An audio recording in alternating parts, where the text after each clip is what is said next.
Hi, I'm Dr. Tabitha, the functional gynecologist. I'm a board-certified OBGYN and functional medicine physician.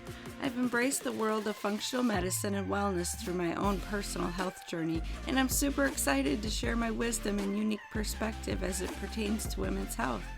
So if you're struggling with hormone imbalance, weight gain, period issues, anxiety, insomnia, you name it, then you've come to the right place. I want to be your functional gynecologist. So welcome.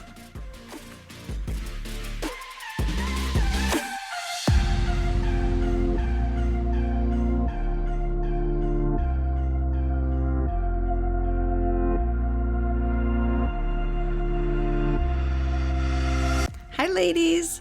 This week I'm mixing it up a little bit. I was a guest on Get Pregnant Naturally with Sarah Clark. She is a fertility coach that helps women get pregnant naturally. So she had me on her podcast and we talked about some awesome stuff. So I think it's super important for you ladies to get this information because we talk about like conventional testing for fertility and what the pros and cons are. We talk about, what are conventional doctors missing when they're looking at infertility issues and the way that it needs to be handled. So I think it's really eye-opening when you are taking a functional approach to infertility because it's just so different, and it can be a beautiful thing when you don't have to go through in vitro fertilization, right? Or do all these other things. You can switch up your diet and your lifestyle and get healthy.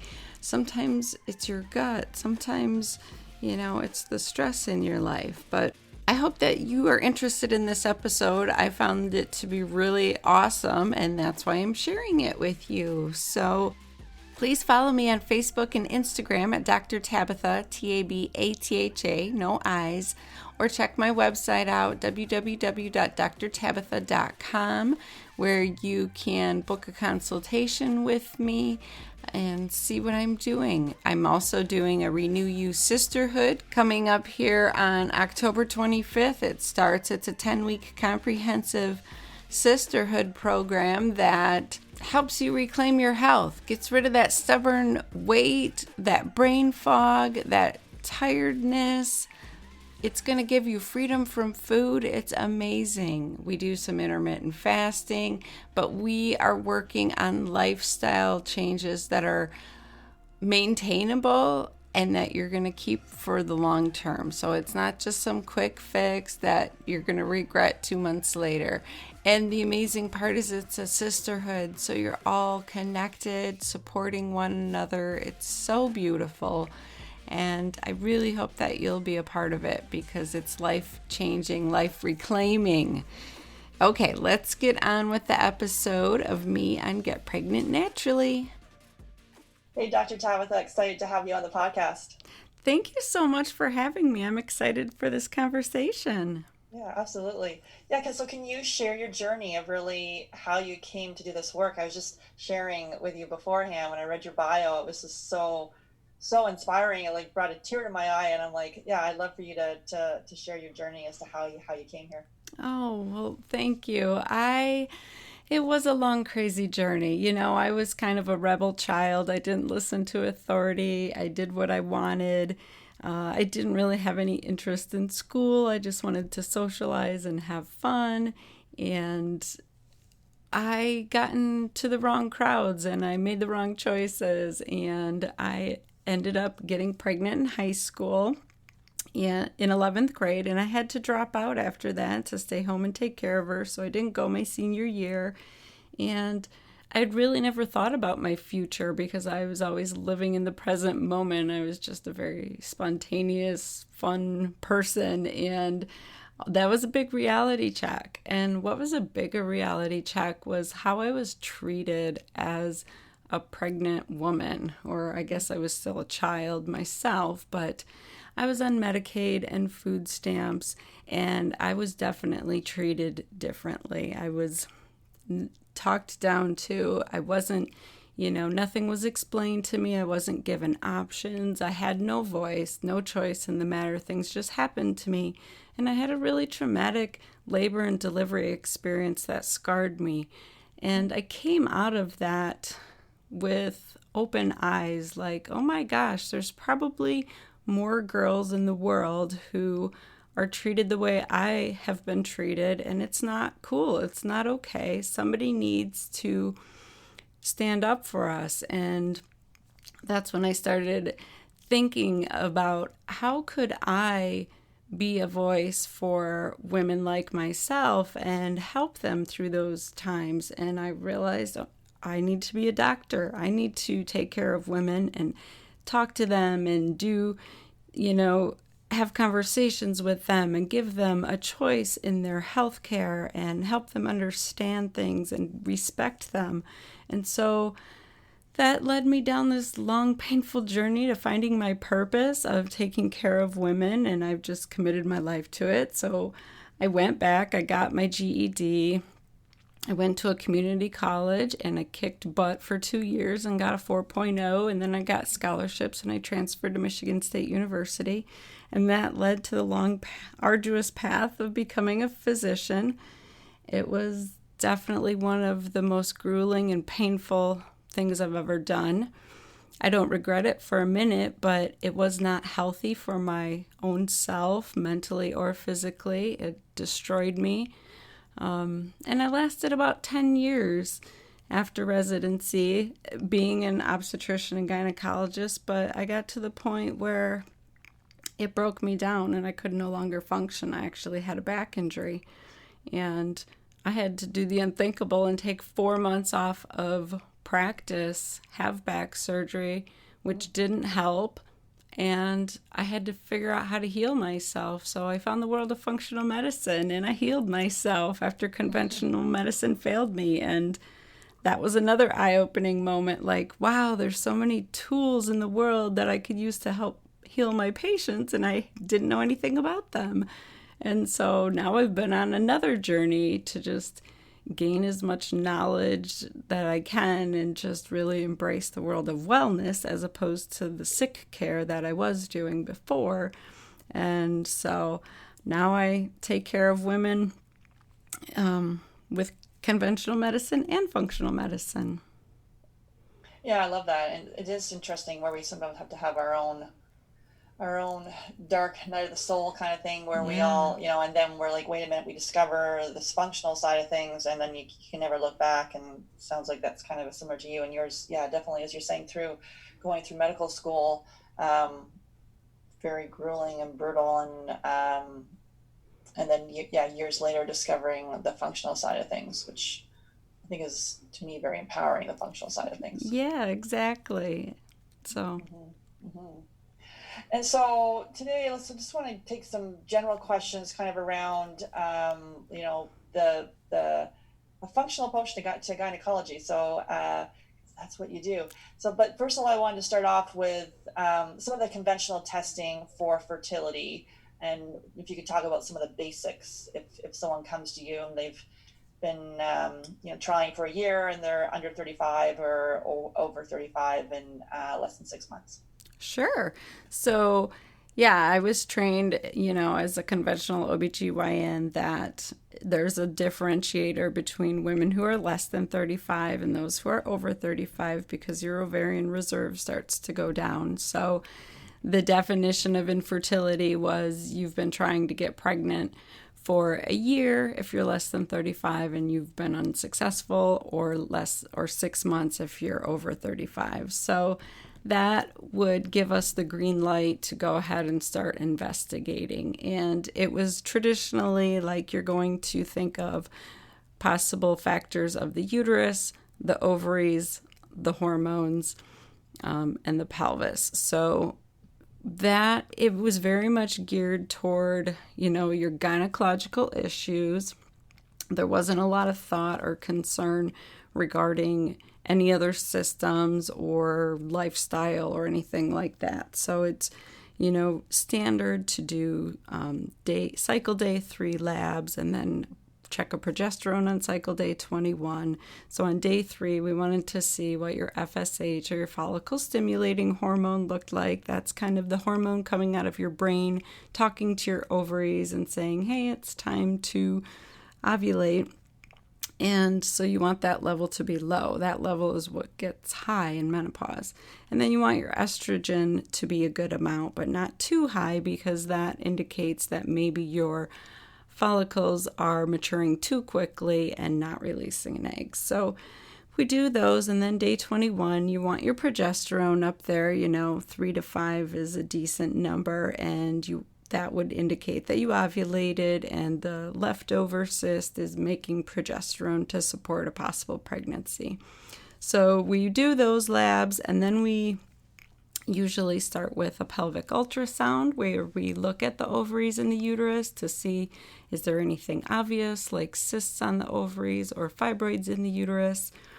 And the big one is you also want to make sure that you're doing a semen analysis on their partner, because there's not a lot of reason to go on and do more advanced stuff with the woman if it's a male factor issue, which it very often is.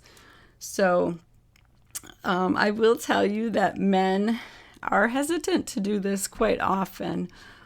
So I've had a lot of patients who go through the rigmarole of getting an HSG done, which is a hysterosalpingogram, which is a very uncomfortable X-ray test where they put a catheter in the uterus and shoot dye inside there and then take pictures to see what it looks like, as far as, are your fallopian tubes open, are there anything growing inside of the cavity, or doing surgery, a laparoscopy. And women will go through all these things before their partner finally does the semen analysis and we find out they're the major issue. But diagnostic laparoscopy is pretty standard as well. That's where we take you to the operating room, put you to sleep, put a couple little incisions in your belly, and then we look inside and we see, like, is there endometriosis growing on the outside of your uterus or ovaries, on your bowels, on your bladder, things like that. You can also inject dye into the fallopian tubes during that procedure, called chromatubation, and that can see if your tubes are open.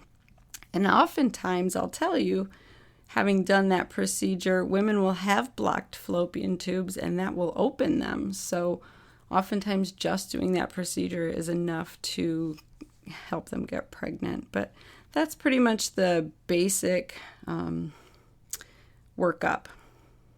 Yeah, and I think it's interesting what you say about the semen analysis, because, yeah, women go through all these tests, and then, wait a minute, the male partner, I speak to many that haven't even had, like, she's been through all this workup, and he hasn't even done a sperm count or an analysis, or maybe it's just a very basic sperm count, but not like the DNA fragmentation, motility in any more detail. And as you say, well, it used to be 60-40%, 60% female factor infertility, 40% male. Now it's more 50-50. So it really key to get those basic tests, first. Exactly. And it's such an easy test. Like, literally, I give them a cup to take home to their partner.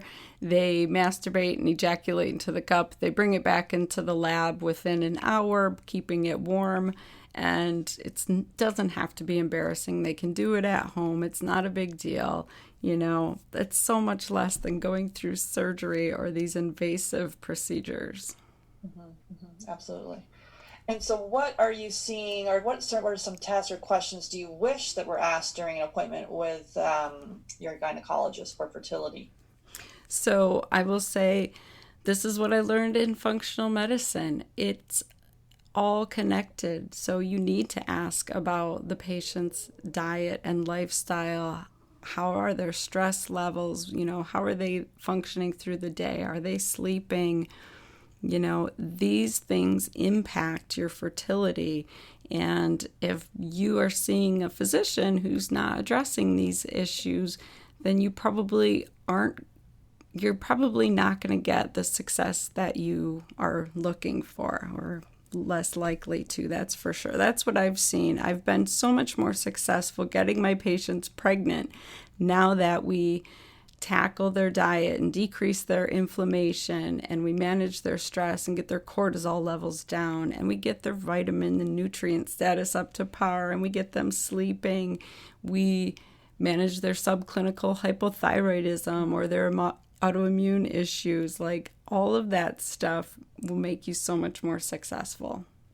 Absolutely. That mind, body, spirit approach too. So looking at the physical stressors on the body and then the chronic stress, even dealing with an infertility diagnosis by itself is Yeah, stressful. And then the spiritual piece where I see a lot of people, you dig into the functional side of things with the lab testing and making all these changes with diet, but then maybe you just have an underlying belief that it'll never work. So the right. spiritual side of things too, digging into those, your intuitive hits and spiritual nudges and things with the universe, God, higher power, whatever it is for you. That's, yeah, equally as important with I making all some of the functional side of things.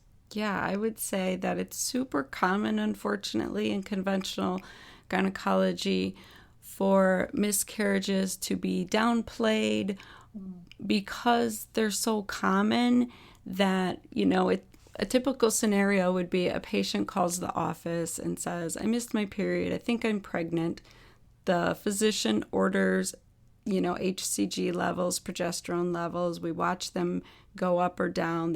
And then she ends up having a miscarriage at 5 or 6 weeks, and she's either given medication to help pass it, let it go spontaneously, or scheduled for a D&C. That all takes place, and then we don't see them again until the next time they call pregnant. And in the meantime, they have all these, you know, conversations going on in their head, believing that they did something wrong, or they're never going to be able to get pregnant again, or why did this happen to me? And I really don't think that we sit down and talk to women enough about why this did happen and how she can intervene and take control of her health so that it hopefully doesn't happen again. And I think because those conversations are hard, and we're not really trained to do that as physicians, and so we just don't have them. Especially with the miscarriage where they're waiting to have three. What's your take on that? Yep, so we're trained to not deal with it until it's after the third one. And then we do this huge workup and, check for all kinds of zebras, all kinds of rare things instead of common things. And so my approach is let's talk about it after the first one. Maybe it Okay. was just a fluke, for lack of a better term. I mean, 1.5 million things need to go right for your pregnancy to occur and continue on. Like, it is really a miracle.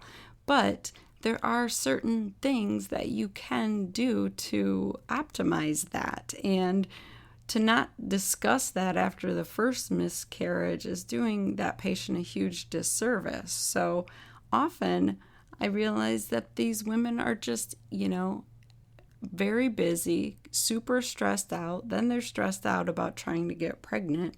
They're eating fast food. They're living on Mountain Dew and coffee and things like that. They're a little bit overweight. They have, polycystic ovarian syndrome, or their blood pressure starting to go up.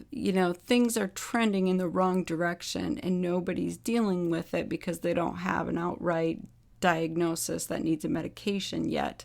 And so those discussions just don't happen. So I love to step in and say, you know what? You're trending in the wrong direction. We need to optimize your health. That's your house that you're going to, grow a baby in. Let's make that the best environment possible for that baby to want, number one, even exist, and number two, thrive, right? Yeah, absolutely. With the trending piece, with looking at, we're doing blood chemistry reviews, so looking at them through the functional reference ranges, so it flags it before it goes to disease, and we're not diagnosing, we're educating. But yeah, that trending piece where, oh wait, instead of waiting until you have it's pre-diabetes or diabetes, well wait a minute, there's things, if the blood sugar is going off, there's things we can do right now. And if the weight, or if you're eating a fast food processed diet, there's things we can do to optimize your success. And a lot of times in the miscarriage side of things, waiting for the third miscarriage, like that is absolutely heartbreaking. And like to go through when you could have said, okay, after the first one, here's some things that you can do. And typically in conventional, it's like it'll be making just very basic things such as, eliminate alcohol, don't do drugs, reduce caffeine, and maybe look at you're getting your BMI in the right range. Whereas in the functional side of things, there's a very targeted approach, and that that you can take. So there's a lot of missed healing opportunities. Yeah, I mean, I think conventional medicine is trying, or they're starting to see a glimmer of things, when Reproductive Endocrinology and Infertility Society came out and said, hey, maybe if we optimize thyroid function, you know, women tend to get pregnant more often. And so then they started looking at that more closely. And of course, it's because they have a medication that they can give to treat it. So it's an easy fix. But it did give me hope that, they are starting to realize that all of our systems are interconnected. And if your thyroid's not functioning well, your fertility's not going to function well, right? Absolutely, we see that all the time. Either it's undiagnosed Hashimoto's or Graves, or hypothyroidism or hyperthyroidism. We're seeing more hypothyroidism, or then the subclinical where it's not even the thyroid. Like we see typically most clients we're working with a thyroid that's not optimized. You're seeing a similar thing? Oh, yeah, all the Yeah, time. yeah, yeah. And so, so this kind of goes into the next question there. So, what do you think is regularly missed with someone who's struggling with infertility from a conventional standpoint? Well, I kind of alluded to it. So I think Yeah. stress is the biggest key because we are all way over, stressed. We are go, go, go nonstop from morning until night, too much on our plate. We're not stopping to process everything. So we are making cortisol and adrenaline like all day long in ways that we're not supposed to. And every time we do that, we steal progesterone from our hormones. And so we get super imbalanced, and that usually, leads to infertility. So, or it leads to miscarriage as well. So I think stress is the number one factor and the most ignored factor. In addition to that, I would say the nutrition and the sleep, because it all relates to inflammation in your body. Inflammation is the main reason you get endometriosis and fibroids, and you're not ovulating, like so many issues with that. Yeah, and this the stress thing, obviously, like the physical stressors, but then the mental emotional stressors too, with that infertility diagnosis and it impacting all aspects of your life. We see people with their cortisol, especially if they've been through. Like most people are coming to me, they've come through either a failed IVF or IUI, or multiple failed IUIs and IVFs, like sometimes 5 or 6, which is crazy. But then seeing cortisol like completely burnt out, people are just there's nothing left. They're Right, so yeah. right. They come to me and they're like, it was supposed to all be perfect. I don't know why it didn't work. Because you're not addressing these other systems, and they're all connected. They're all interacting together. Hmm, hmm. Yeah, as you say, the getting the right nutrition and sleep is key. I talk to so many people. They're like, I've got insomnia, or I wake up during the night, or I wake up, I'm exhausted. Like your sleep is a huge red flag to wait a minute. Let's dig deeper as to why it's off. And sometimes it's been off for years and years and years. Yeah. And Hmm. it it could be your gut health. You could have major gut dysbiosis. You could be having too much bacteria in your gut producing toxins that are causing inflammation. We know that's directly related to endometriosis and infertility. Hmm, hmm. And so, what's your take on the business of IVF? Well, I think that it's probably overutilized because we're not addressing these other root cause issues. I don't think it would be as needed if more gynecologists were addressing the diet and lifestyle aspects. There's a place for it. I agree with it. I get concerned because there are studies that show it increases your risk for ovarian cancer. And then all the ethical questions, right? Like, are you altering the embryos genetically, things like that. But I think that we probably don't need to do it as quickly and as often as we do, unfortunately. Yeah, because it was developed for people that have issues with blocked tubes, and now it's being used for, every diagnosis, that unexplained infertility, which to me, with the functional side of things, unexplained, and there's always an explanation, but like the industry in itself is, it's got a little stat here where it's in the U.S. it's a $25 billion industry, and it's predicted to grow to 41 billion by 2026. Mm-hmm. In 1985, there was 40 fertility clinics in the U.S. In 2015, there's 440. So like it is big business, and Yeah. I had both my kids with donor eggs. I got diagnosed with premature ovarian failure, and I went right to the fertility clinic. Didn't get a second opinion. Went on a list for donor eggs. Actually, thought that other people that had to go through years of treatments were worse off than I was. And then years later, I had my own health crisis where I became allergic to all these antibiotics, and I had food sensitivities and gut infections and chronic stress. So it eventually kind of catches up with you. But yeah, it is big business, and people being pushed through those multiple rounds of IVF and keep doing it and keep doing it. Like, what's your take on if someone's doing it over and over again without laying a proper foundation for it to even work? I just think it's heartbreaking. I Yeah. wish people would investigate and just take a step back. But, we are told to trust the medical system, right?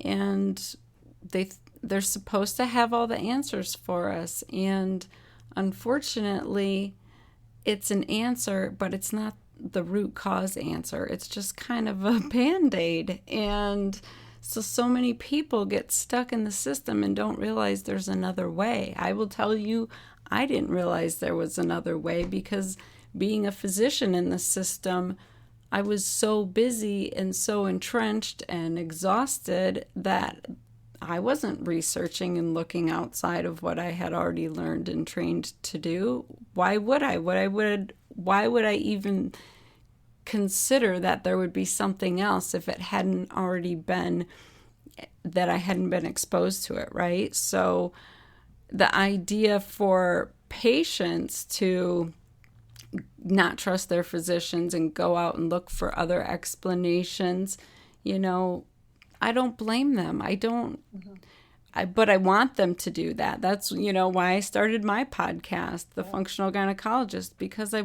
do want women to realize there is a whole nother world, and it's getting to the root cause of your issues, and there's another way. And it is okay to question your doctor, and it is okay to do the research on your own and keep investigating and don't give up and don't just settle. But I think it's scary for people.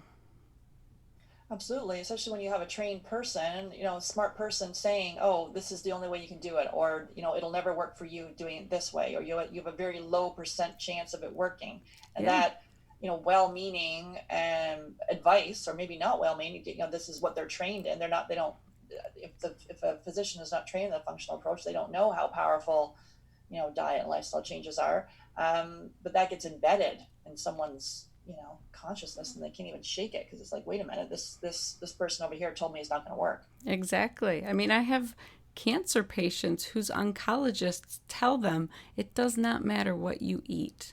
It does not matter what your vitamin D level is. And it just makes me sad, And so I'm like, okay, well, we got to keep educating people. We have to get people's eyes opened, because once your eyes are opened, Yeah. then you keep looking, right? But Right. you have to get to that point. And so it's going to be a long time, but it takes people like you and I to just keep spreading the message and giving people hope. Yeah, because once you discover this stuff, you're like, why does everybody not know about this? And it's like, and before I was on my soapbox, and now I guess my soapbox is the podcast. But I literally I just want people to know about it and be like, oh, wait, there's another way, because I had no clue, and I consider myself educated smart person, and I didn't even look to see what was going on in my own body. I completely was so disconnected from my body. It was just, and it took me years to even, because most people I'm coaching are like the type A busy professional, and like the spiritual side of things, like they're into the tests and the diet, and when we nail into that, but the spiritual side of things, that takes a while for people to even know that there's something to look in there, to really trust yourself, to not beat out your intuition, that you know your body best. Right, right. I think that you represent most women. I mean, that's how most of us are, unfortunately. Hmm. And so, at what point, knowing what you know now, would you refer someone to the fertility clinic? How long should we really focus on our preconception health? That's kind of my last resort at this point. I rarely send people to the REI office or the endocrinologist, at least around here, because what I have found is they are quick to do the procedure or give the pill. And I want to spend time with them revamping their diet, changing their lifestyle, really looking at how are they dealing with their emotions and their baggage and all their relationship stuff. What is holding them back from getting healthy? And you work on that, you will get pregnant. Hmm. Hmm. And it's hard because it's sometimes I feel like I'm fighting people off from going to the clinic, and they're like this panic that they've got to go over here for it to work. I'll Mm-hmm. just give a little bit of time to work on some of this stuff, and but really feeling like that guarantee is the clinic. But Yeah. And that's their it's right. If that's right. that's what they want to do, then I'll be here if it doesn't work. That's what I say. Hmm. Hmm. And so, okay, let's go on to a few questions here about, okay, what's your take on the birth control pill, and how it impacts hormones and fertility? So, yeah, that's a controversial one as well because it's used for everything in conventional gynecology. It's Yeah. supposed to, regulate your cycles, fix your hormones, make you feel better. And really, it's not doing that. It's shutting down your hormone system, it's overriding it with synthetic hormones. And so it may look like you're having a regular cycle, but you're really just having a withdrawal period from these synthetic hormones that you're taking. And we are now understanding that that is not the healthiest situation, especially for our young girls trying that haven't had children before, because it disrupts our gut microbiome, it disrupts our gut lining, it can shut off our ovary, our HPO axis or hypothalamic pituitary ovarian axis for good. Some women will do the pill for 10 years, they'll come off and they won't have periods because that communication has been shut down for so long. Your body's like, what? What's the problem? You didn't want us to talk. We don't talk, right? And so that can be really hard to restart that axis, from communicating. So I think that medicine thought it was the end all be all greatest thing. It was more than just birth control. It was, giving women their freedom. Then they whole started the, oh, you don't have to have a period more than 3 or 4 times a year, and they tried to give you these prolonged pills, and that caused more breakthrough bleeding and more depression and weight gain and issues. But the idea was, you're just not on the right one. You just need to keep trying. We just need to monkey with it some more. And so there's Yeah. like over 100 different types of birth control pills out there. All these different formulations of this estrogen and progestin, that there's supposed to be one that works for you is the idea. And really, it's a bunch of garbage. I mean, honestly, we need to use it for what it is. It's to prevent pregnancy. And I, as a professional woman, am very grateful for that, because if I would have had a second child after my first baby in high school, I probably would not have been able to succeed and do everything I've done. But I should have been aware of the risks of taking the pill, right? And the possible long term consequences, but I wasn't. So I think it comes back down to education and just awareness again. Yeah, when one of the side effects is stroke or death, like why is that a option to help someone who's got acne? Right, right. But it's completely acceptable. And then when I recommend you stop eating dairy to get rid of your acne, I'm looked at like I'm Oh, crazy. I'm like, can't give up cheese. okay. Yeah, no, and I had Dr. Jolene Brighton on, so we have a good episode about that, talking about Yeah. yeah, her book Beyond the Pill, so post birth control pill syndrome, and I see a lot of people, so like myself, so I was put on the pill in my early 20s when my cycles were very irregular, and then when I came off, for me it was POF, and then I was also then put on it for 10 more years after that, after I had my kids, and so it like that's the food sensitivities, the gut infections, all of that predisposing you to that, and we see a lot of people that have been on in the pill. Not to say everyone that goes on the pill is then going to be experiencing infertility, but the people that I'm speaking to typically didn't go on it for prevention. They went on it for, like you're saying, like the irregular periods, the heavy periods, something was going on with their cycle, and it's just a band-aid approach. And then now on the Mhm. other end, now they're dealing with they can't get pregnant. Exactly.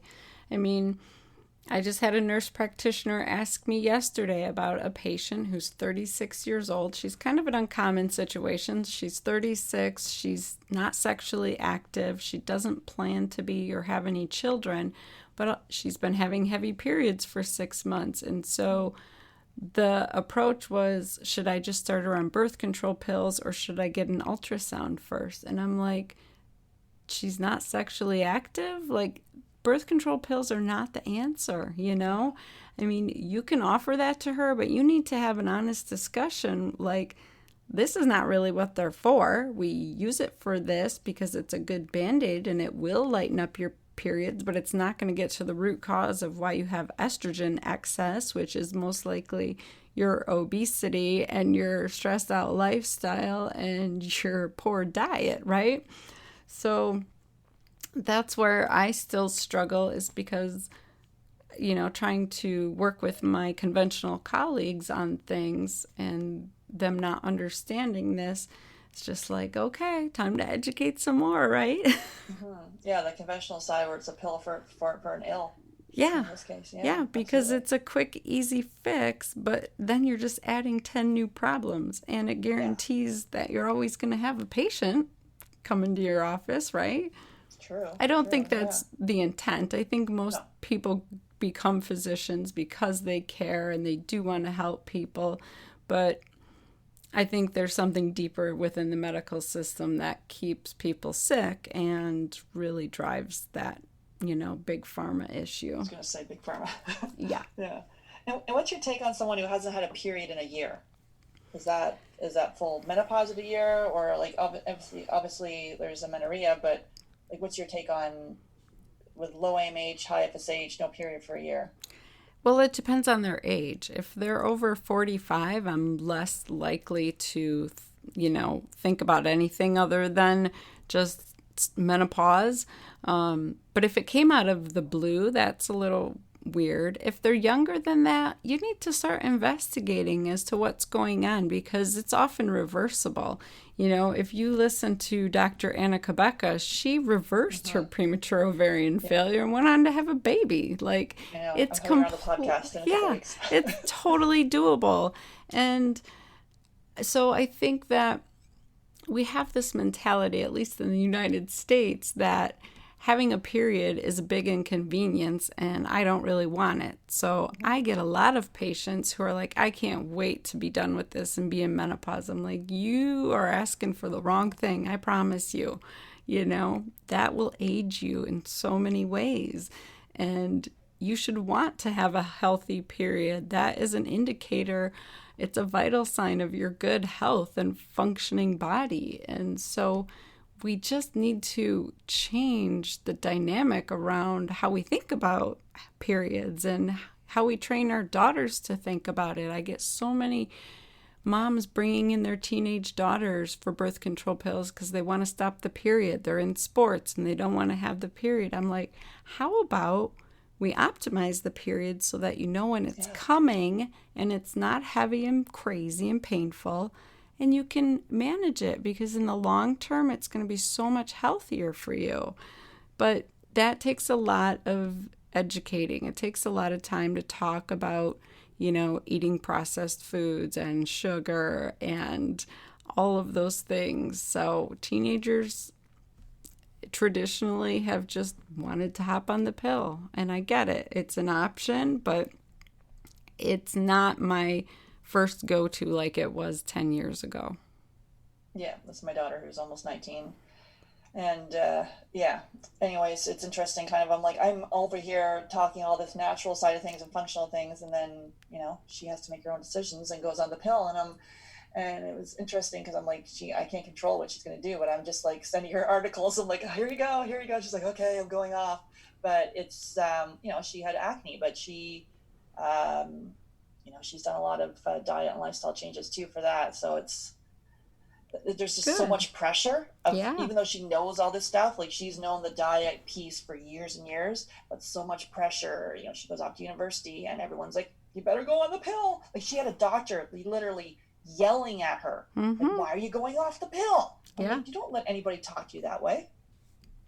Exactly. I think that's really common, unfortunately. Yeah, as like a young woman, and you've got someone in a position of authority, like trying to make you feel less than. It was just like horrible.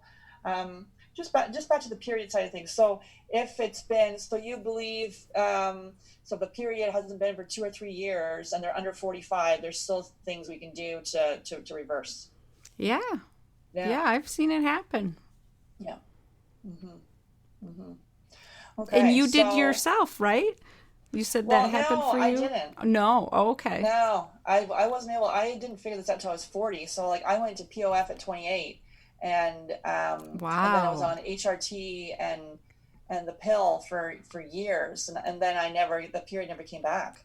Wow. So like I missed the window because Mm-hmm. I was sleeping for freaking 12 years while Right. while my health took a nosedive, and then Oh my helping gosh. other people reverse it. But it's just, yeah, it's because I know, yeah, I'm going to be interviewing Dr. Anna Quebec about her experience there with POI, and we've helped other people get pregnant naturally, or even, at the fertility clinic, getting pregnant with POF.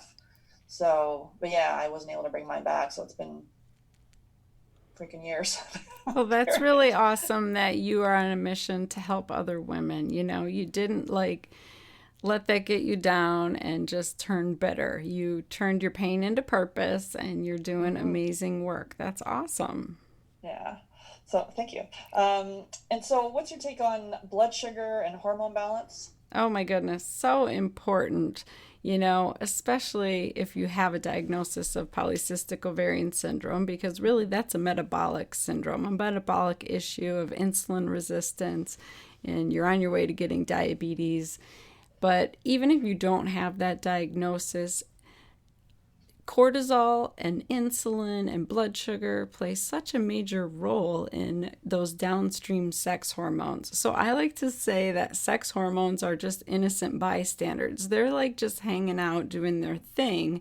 And the big dogs, cortisol, insulin, thyroid, when they get messed up, they affect the sex hormones. They're just trying to survive. And so if your blood sugar is constantly elevated and you're constantly having to push out more insulin to bring up that blood sugar, take it into the cells, you're causing all kinds of inflammation and free radical stress on your system.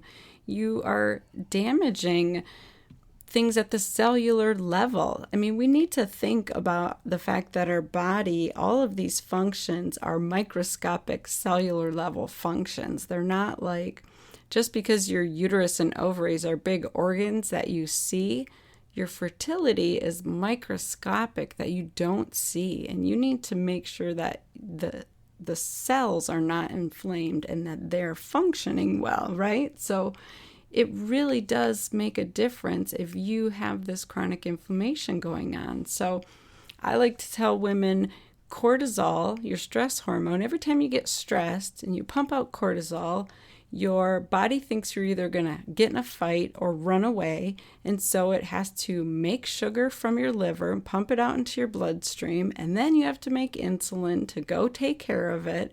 And you just get on this vicious cycle of, your blood sugar going in and out and your pancreas working overtime. And it's just a recipe for disaster. Mm-hmm. Yeah, those hangry, the irritability, the sweating, like all that stuff with the blood sugar popping all over the place. Yeah, yeah. And Mm-hmm. so, and then you can't convert your thyroid hormone into active thyroid hormone. You're converting it way too much into reverse T3, which is Yeah. kind of like a bully. It's inactive and it'll sit on those receptors on all your millions of cells and block active T3 from giving the signal to like, hey, boost your metabolism. Hey, do this. It's like a big bully. And as long as you keep having insulin resistance and blood sugar issues and chronic cortisol production, your thyroid's not going to function well either. Absolutely. And what about vitamin D? We talked about this one. I've done a whole podcast on this, but yeah, we see this all the time with vitamin D in the single digits or double digits, Mm, and then okay, it's good to supplement, but then well, why is it off to begin with? right. And I think, you're up in Canada, I'm up in Michigan. It's super common for us to be in the low double digits, 10, 19. Yeah. I mean, that's just really low. And honestly, vitamin D is a pro hormone. It's not really a vitamin. And so it's needed for hormone conversion, right? So if our levels are super low, our hormones aren't going to be able to do what they need to do. And nowadays, we slather on sunscreen for the 2 months that we actually do see the sun. It's been 90s in the 90s up here in Oh yeah, Michigan, same but here.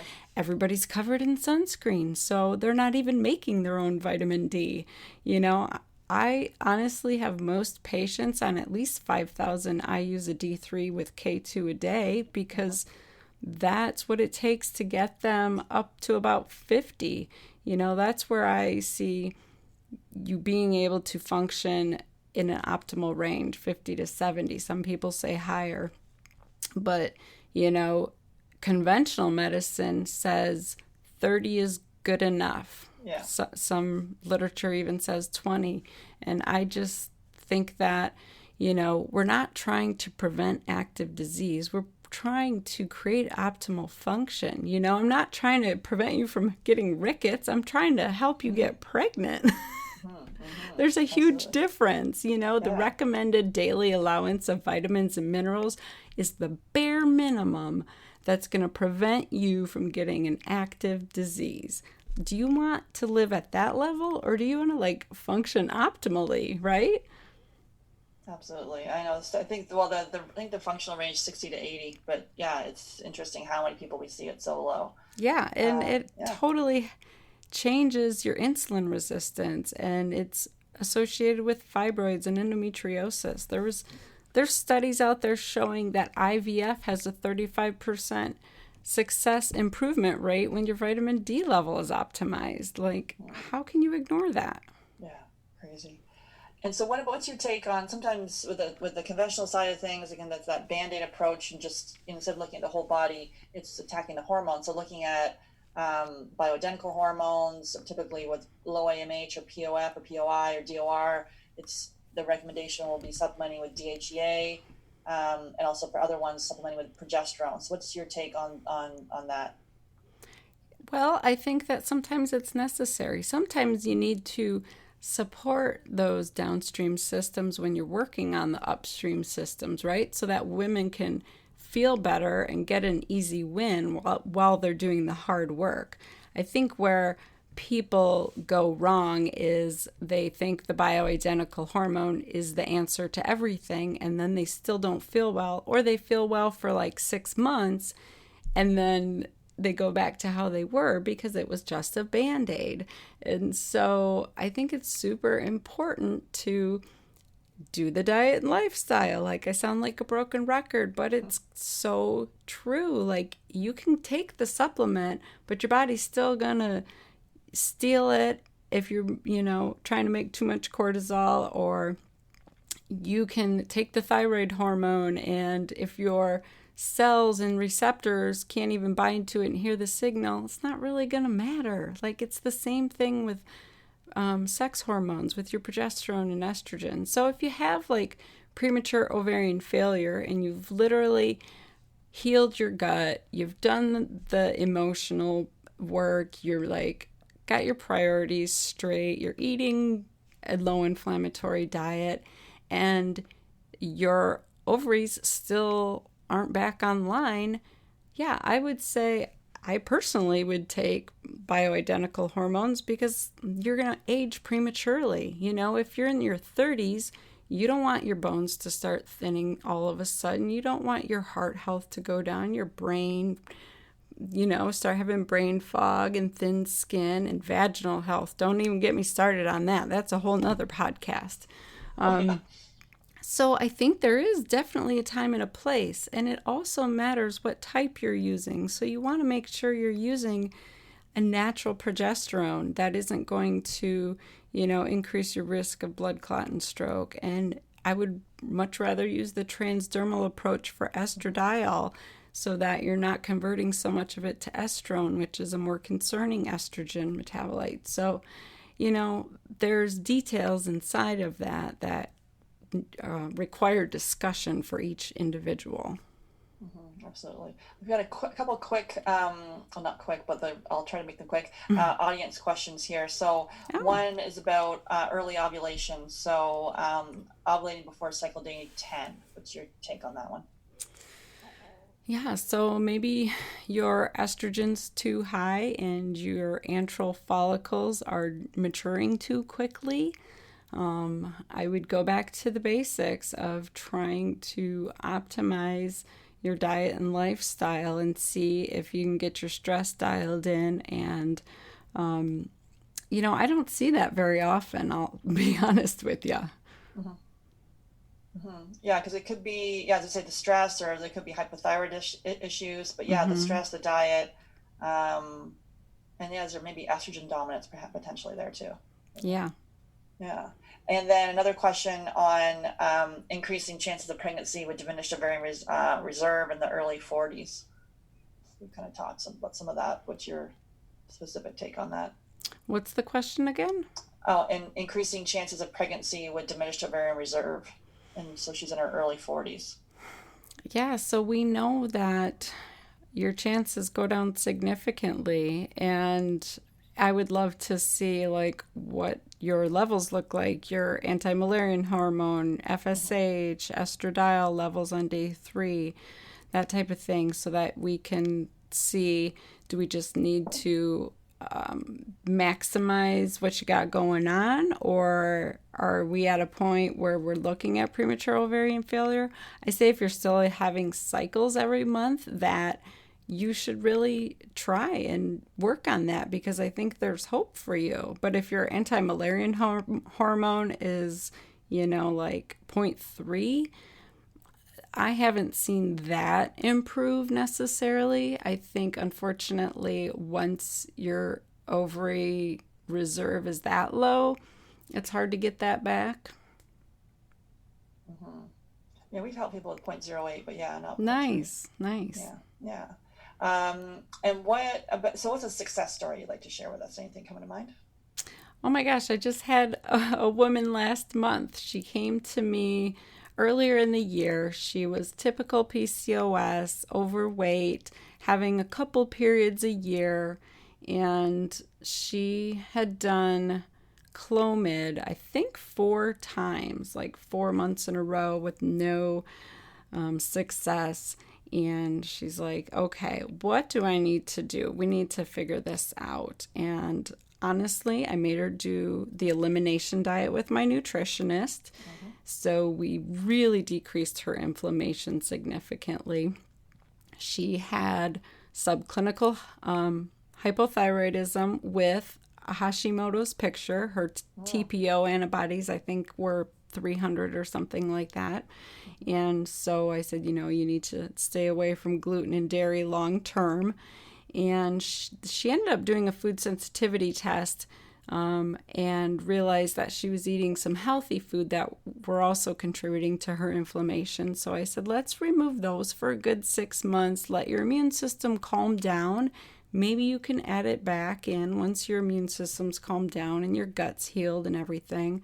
But then I added some Vitex or Chase Tree to her, and like literally 2 months later, she was pregnant, and she had lost 30 pounds within that time period. Wow. She had so much energy. I mean, I did some vitamins and other things as well, but just decreasing that systemic inflammation, I think, was key for her to like be able, because when you think about fallopian tubes, it has millions of little villi inside of them, like little finger-like projections that have to grab the egg and sweep it down through the tube, and then the sperm has to meet it, and once that embryo's developed, those villi have to function and get it down into the uterus, and so many things will damage those villi, just like the villi in our intestinal lining that helps sweep food and nutrients and things like that. And so we know that smoking destroys those villi in the fallopian tubes, and chronic inflammation. And so getting that to function better, I imagine, makes the sperm able to get up there, meet the egg, and then have that egg actually get to the uterus and implant. So it's back to that microscopic stuff, but I mean, she healed herself just by revamping her diet. Yeah, I love it. We see it all the time. I love it. I love it. Yes. And so you have a free download for our listeners. So it's a functional gynecologist guide to balancing hormones. And I'll have the link in the show notes. But what can they expect in that guide? So we talk about your gut health and your liver function. The liver is a major detox, center for our system, for our hormones, our estrogen metabolites especially. So I talk about how to optimize function of that and how to balance your stress to decrease your cortisol production and all good tidbits like that. So lots of usable daily tips that you can incorporate to really change how your body's functioning. So definitely go to the show notes and grab your free download of the Functional Gynecologist Guide to Balancing Your Hormones. Yeah, and thanks so much, Dr. Tabitha, for coming on. This is like, I just love this conversation, and thanks for all the work that you're doing and to further the message around this and really to empower women. Thank you so much for having me, and keep up your good work. You're doing awesome. Wasn't that an awesome episode? So if you want to connect with Sarah Clark, I will put her links in my show notes, and I have some amazing connections, some beautiful women who are taking the functional approach to infertility. Dr. Amatma Simmons is one of them. I will have her links in the show notes as well because she is doing amazing work. And if you are struggling and you don't want to go the conventional route, I urge you to check her out. Also, share this episode. Hit the subscribe button. That lets iTunes know that you want to keep hearing this because I need your support to keep doing this. So use your voice to have a choice. Hit the subscribe. Give me a rating. 5 stars would be amazing. Let me know your questions. Let me know your topics. I am here for you. I want to be your functional gynecologist. Okay? So go out and have an amazing kick-ass day. Bye.